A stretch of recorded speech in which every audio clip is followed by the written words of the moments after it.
Hello everyone, welcome to Hippocampus, helping you all in learning and memory.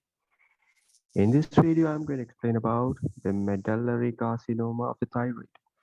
So this is one of the cancers that affect your thyroid glands. If you take your thyroid gland, basically, it has two types of cells. One kind is follicular cells, and the other kind is parafollicular cells. So these parafollicular cells are also known as C cells. So this medullary carcinoma is a tumor of these C cells. This is usually associated with this syndrome called MEN2A, which is multiple endocrine neoplasm syndrome. 2A. There are many subtypes and very common in this 2A subtype. And usually this tumor is associated with other endocrine neoplasms such as pheochromocytoma, which is a tumor of the adrenal medulla, and hyperparathyroidism, which is due to the tumor in your parathyroid glands. These C cell tumors are very differentiated so that they secrete this hormone called calcitonin and also another antigen called carcinoembryonic antigens.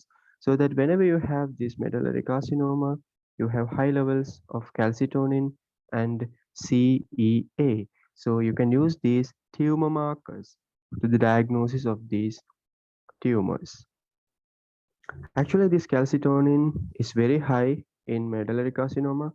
When you remove the gland for the treatment, the levels of calcitonin reduces, but if there is any recurrence of the tumor, the calcitonin levels again increases rapidly. So that this is regarded as the best tumor marker when it comes to the medullary carcinoma.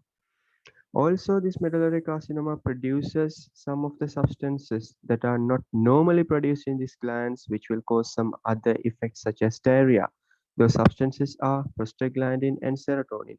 So, production of this diarrhea is actually not an effect of the medullary carcinoma. I mean, the direct effect of the medullary carcinoma products like calcitonin, but this is due to some other product due to the carcinoma. So, this effect is known as this diarrhea symptom is classified as a component of paraneoplastic syndrome. So paraneoplastic syndrome means this is a cluster of symptoms that results due to a non-naturally produced substance or a totally unrelated effect due to a tumor. So here the medullary carcinoma causes diarrhea due to the secretion of prostaglandin and serotonin. So this is a paraneoplastic feature.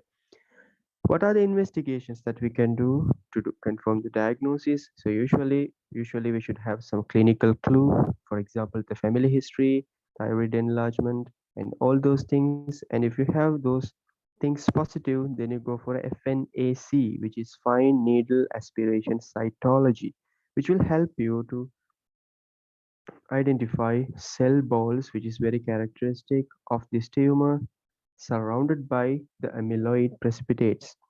So then if you find something like that, it is pretty much medullary carcinoma, but you can also check calcitonin and CEA according to the diagnosis algorithm. And then what about the treatment? Once you have confirmed the diagnosis, first you have to stage the tumor.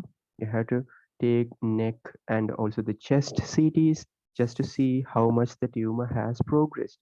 Is there any metastasis? Is there any nodal metastasis? I mean, the lymph nodal metastasis. And then if it is confined to the thyroid gland only, you go for the total thyroidectomy in order to remove all the C cells from the gland. And also you can do elective neck dissection of the central nodes with that. And you check the nodes for the tumor, you send it to a pathologist, and then if you find nodal meds, then it is the cure is very unlikely.